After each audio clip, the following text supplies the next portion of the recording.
Pay attention. Beep.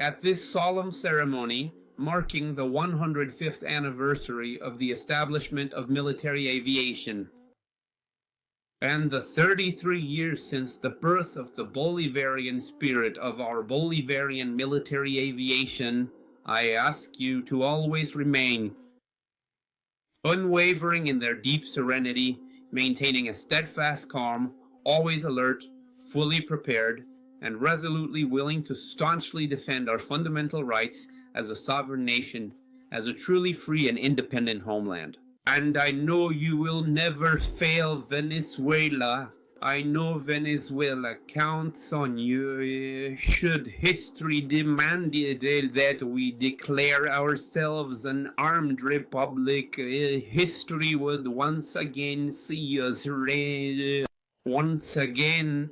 History would see us rise up with the sacred standard of Miranda, of Bolivar, the yellow, the blue, the red, the 8 stars.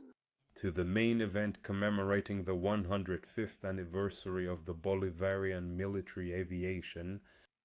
With its steel condors, it has vanquished the shadows and the darkest nights.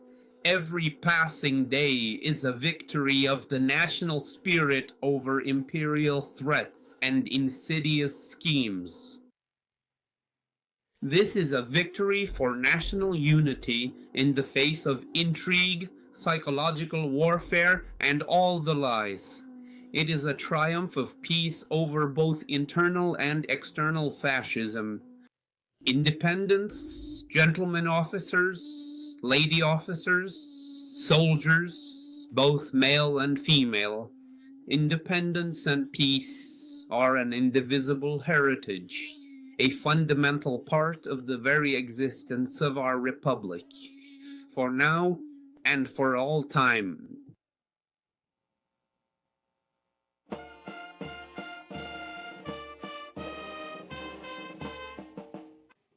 Absolutely nothing has ever been able to break the Venezuelan spirit. Neither the economic blockade, nor the sanctions, nor this psychological warfare, nor everything else they claim to unleash upon Venezuela has managed to succeed. They have not been able to achieve it, nor will they ever manage to. Where they sought to spread fear and create division, the valor, the will, the bravery, and the national unity became even stronger. Get it on your shoulder. Let's move out.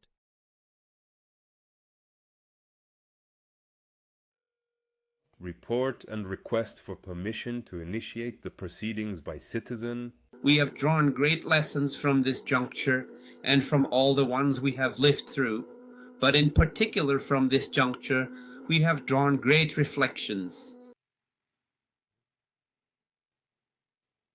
What in previous years, full of apparent calm, we couldn't clearly see with the clarity we now possess, from the perspective of national interests and our people's right to peace. In recent months, these have been successfully executed.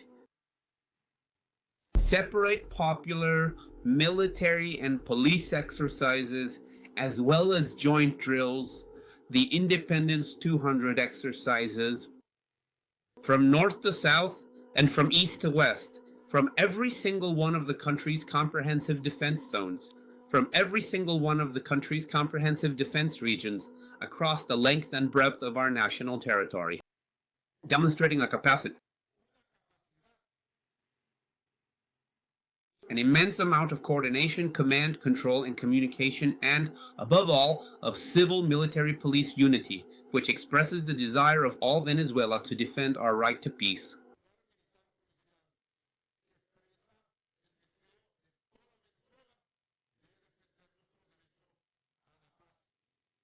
And to stability, as guaranteed by international law, the Charter of the United Nations, and our Constitution of the Bolivarian Republic of Venezuela.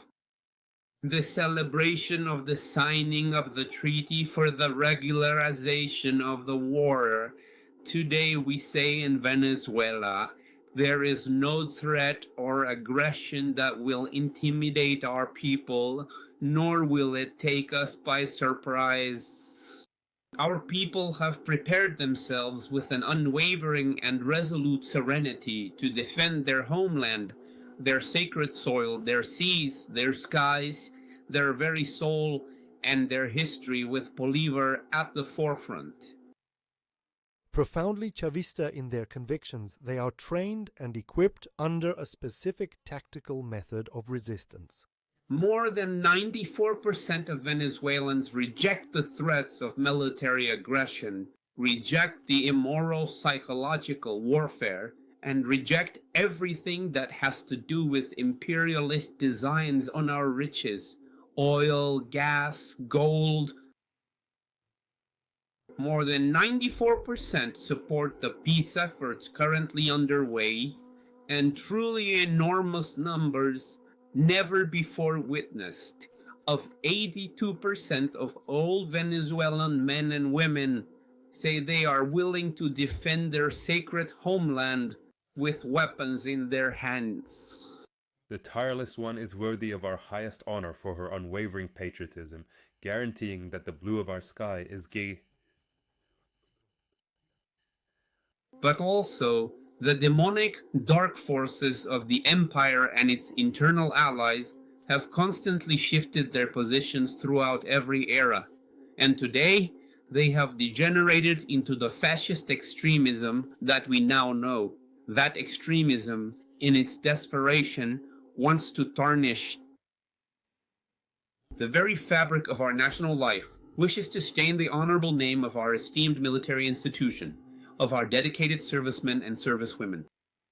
But the only thing they have managed to achieve is that today, right now, we can proudly declare that our institutions, our Bolivarian National Armed Forces, our Bolivarian Military Aviation, and indeed our people, today shine even more brightly for their glory and their immense capabilities than they have in a very long time. In fact, for many decades. This pilot reported the situation despite the radio beacon he activated to pinpoint his location. The operation is being coordinated with the Special Forces Group, and the aircraft is now taking off.